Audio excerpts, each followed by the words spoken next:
Rat pigs go squeak oink. Squeak oink, YouTube, and welcome to Rat Pig's Dining Room Table. The next project for my Firebird is going to be a wheel cover. I purchased this wheel cover from WheelSkins. It was $64.95, free shipping if you get it direct from WheelSkins. There's a link in the description below. So what's in the box? Well, we've got a needle and some wax thread, and typically you would use this to do the install, but we're going to be doing something a little bit different, but more on that later.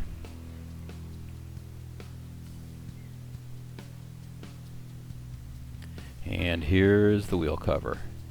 This turned out to be a really nice piece of cowhide. I'm glad I went with this company. This is a nice product.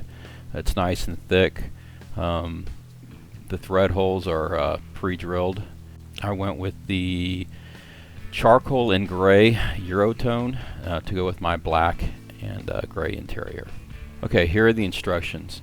Notice that according to the instructions, you're just going to use a whip stitch to go all the way around.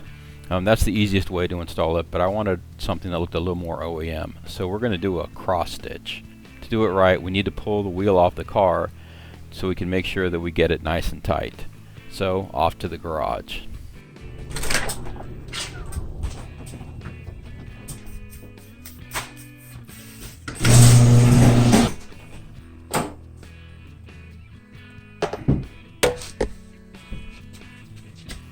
Alright, let's remove the steering wheel.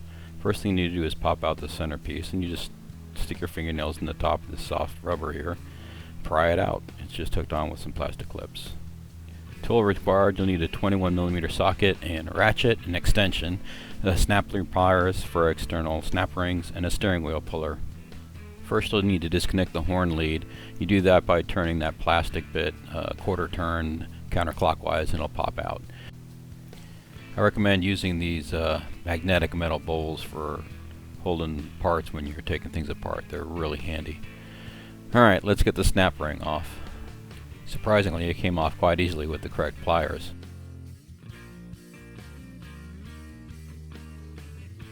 And speaking of correct pliers, if you don't own a pair of these, go out and buy one. They're not cheap, but oh my god, when you have snap rings and you're trying to do it with a needle nose plier and a screwdriver or a scratch-all, trust me, these are a lot better. The number of snap rings you'll send flying across the garage or inadvertently just bend the crap out of will decrease significantly. And these are cool because they go both directions. They can pull open, or you can flip these things down here, and now they can compress a snap ring, pull them together.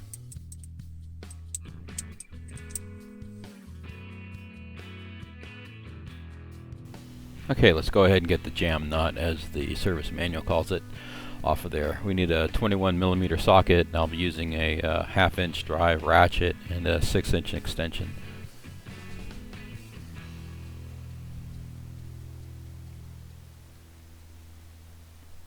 And it comes off without too much problems.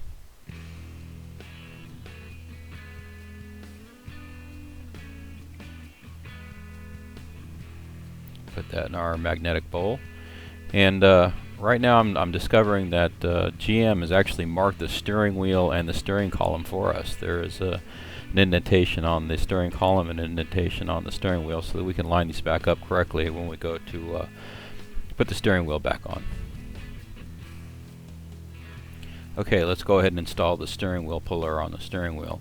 This consists of those two bolts that are on either side of the steering wheel puller bar, and we'll thread those into the holes indicated by the arrows in the picture here. The key here is to make sure that you're threading in the bolts the same length so that it sits nice and level on top of the steering column. The large bolt in the middle is then screwed down until it sits on top of the steering column, and then we're going to put a ratchet on that and screw it down, and it's going to put some pressure on the top of the steering column and pull the steering wheel free for us.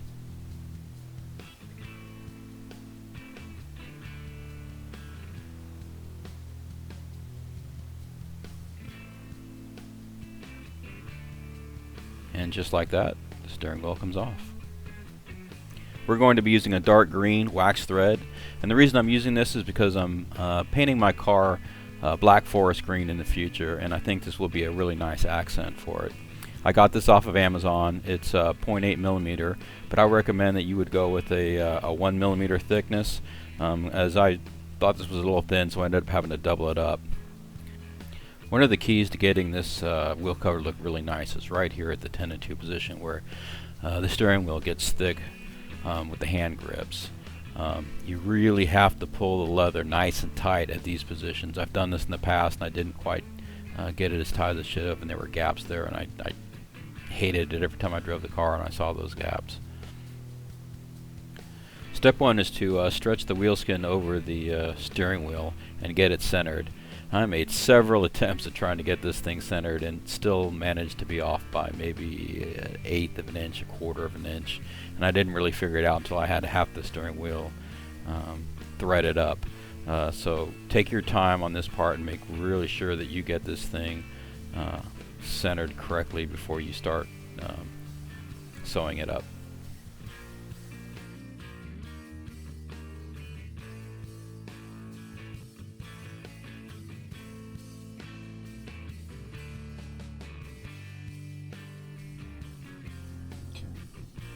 Alright, I'm going to use a shoe to demonstrate how to do this cross stitch if I don't get attacked by my cat here. Alright, so basically you're going to want to go in from the top, come underneath, go out the other side, and on the other side, come in from the top, go underneath, go out the other side. That's basically your starting stitch.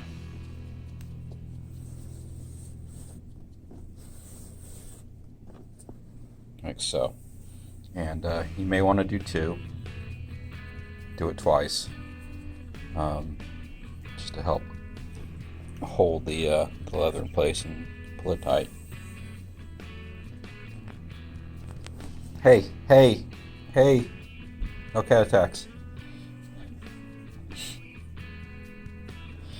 Then you're going to start with one side, but be consistent with your stitch, because it's basically going to want the left over the right, left over right, or right over left, depending on which one you choose. So always be consistent. So we're going to take a right, we're going to pass it over, under, come across, and out the hole on the other side. And we're going to take the left, we're going to go over, through the hole,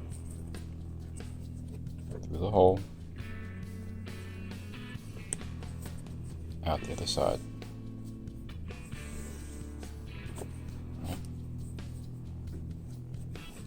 And then you're just going to keep repeating that.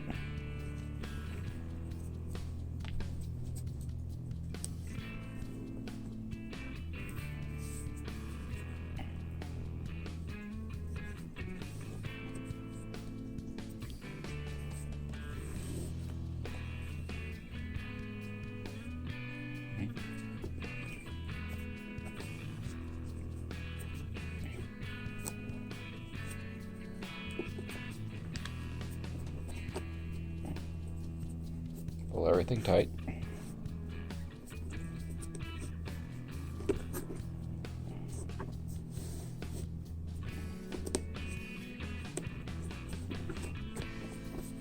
So.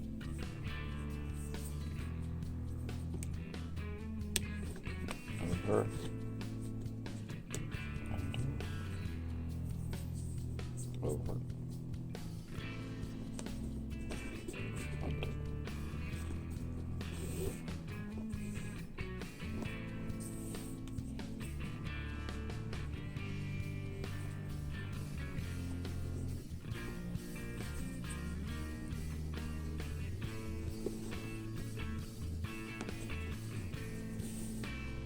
Okay. Now when you get to the end and you're ready to do your final stitch, what you want to do is go over and through and keep that down there. This one comes on the other side, goes over and through, keep that down there, and then you can tie your knot underneath.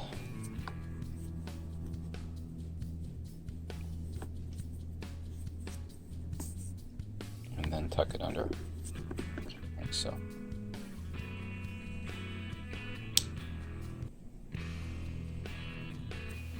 Since this was my first attempt, I wanted to start with a small area, so I chose the part between the two lower spokes here.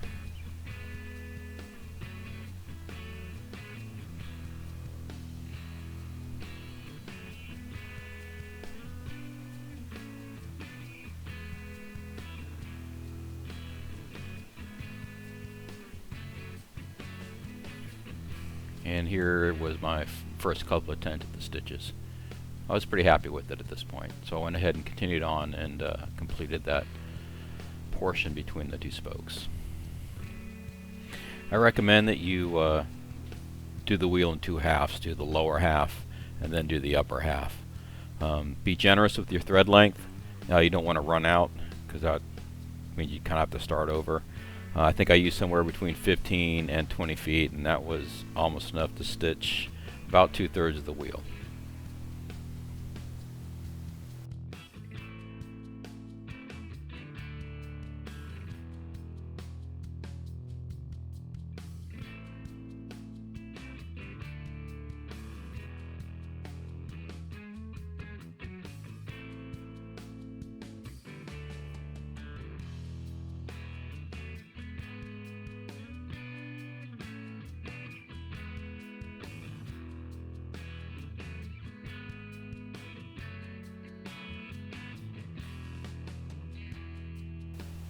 Once I had ran the cross thread up to the spoke and done a finishing knot on it, I needed to thread around the spokes, and I decided to use a back stitch, and here's a tutorial for it. Which I did around the spokes of the steering wheel goes something like this, and I don't know what you call it. I'll call it a linear stitch for lack of a better term. But basically I would pass it in. Alright, come up and over the next hole, then go back. Alright, then up 2 holes, go back,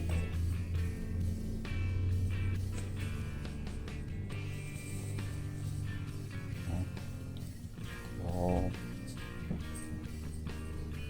back. And then basically I would get to the point where you need to come over to the other side, and then I would just run that one over to the other side. Having done the same thing on this side, I would cross those two underneath, kind of help pull everything together on the back side of the spoke. Here I'm just working around the top of the steering wheel. You can jump ahead to about 1430 to see the finished product.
So here's the finished product.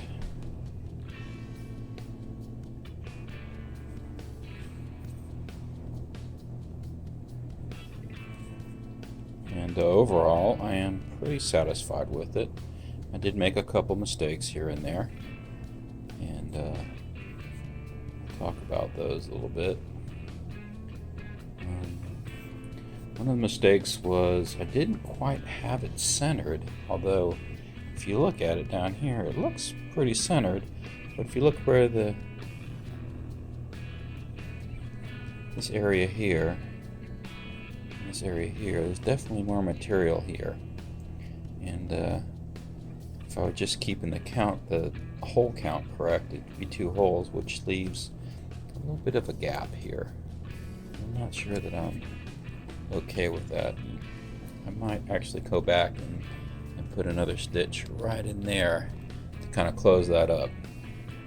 Down here in the bottom, when I was making my knots, I forgot to pass the needles underneath first and then cut it and make a knot. So I've got some knots that are sticking out on top here and here before I finally figured out what I was doing. Over here I had a problem where the thread got, and this is a common problem, as I pushed the needle through the hole that already had thread in it, it would actually go through the center of the thread, and it frayed the heck out of it. So I had to cut it and then kind of put a little knot there. I tried to stuff it in the side as best I could, but obviously you can still see it picking out. So, but overall, I'm pretty pleased. There is another place where I kind of made a mistake. What I should have done is have an end stitch here and a beginning stitch here, and I really should have just have one end and beginning here, and then pass that all the way through up to the end. But like I said, overall it's been pretty good. I had to fight these guys because cats like rat pigs, and there's a beige one running around here too, and they wanted my thread. They were all over me last night. Psst, psst, psst. Artie. Yeah. Alright guys, we're back in the car, and I just want to show this to you because it adds a step to the wheel install process that hopefully none of you will have to encounter. And if you do encounter this, there'll be a way to fix it. This little piece of white plastic here, it's called the cam tower. And I showed you this picture when you're doing the uninstall. This is where the horn lead retainer turns in and turns counterclockwise or clockwise to lock it in there. But my horn stopped working and I needed to get it fixed, so I went in there and discovered it broken. And what happens is there's a metal disc that sits underneath here, and that red lead hot goes down to that, and that feeds power to your horn system. And that cam tower is supposed to hold that lead down on there as you turn the wheel back and forth. So if you happen to have this issue, I've got a solution for you, and we'll cover that as we install the steering wheel. Okay, to install the steering wheel, we need to go ahead and find the notch on the steering column, which is right here where my finger is at. And then we'll find the notch that matches on the steering wheel, and we'll line those up and just slide the steering wheel on. As you can see here, the two notches line up, and then we just need to put on our jam nut. We'll just put it on here finger tight, and then we'll get our 1/2 inch ratchet, 21mm socket and extension, and go ahead and tighten that up. I looked in my service manual and I could not find a torque spec for the jam nut. There's some other steering wheel torques I could find, but nothing for the jam nut, so I'm just gonna kind of put it on here nice and tight.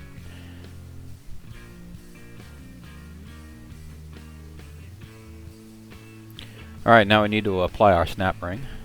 So we get our snap ring pliers, and again, we'll wiggle it around a little bit, but you'll get it on there, and voila, snap ring is installed.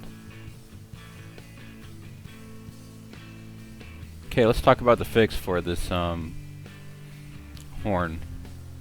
This little brass fitting fits through the hole and slides all the way down to a plate that sits underneath the steering wheel. So as the steering wheel turns, this brass fitting slides on that plate. The spring holds pressure on it, and that little black piece of plastic used to connect to the cam tower. However, my cam tower is broken, so we're going to slide this little black piece of plastic out of the way, and then we're going to go ahead and stick that down in the hole, and then I have a little piece of metal that I came up with, and it's just a piece of metal with a hole drilled in it and some electrical tape at the top. And what I'm going to do is I'm going to use the screw that was holding the ground wire to the steering wheel. You see it in the lower part of the picture there, right there. And that screw is going to hold this piece of metal in place, and that top piece of metal is going to hold that spring down.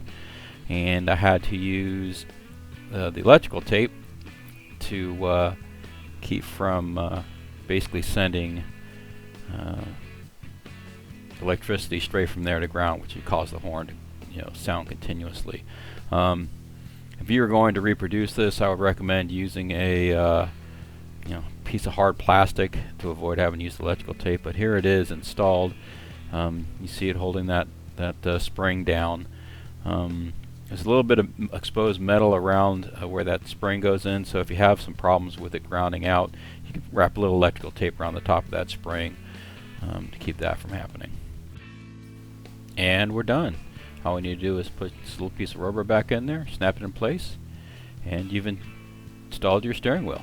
Enjoy.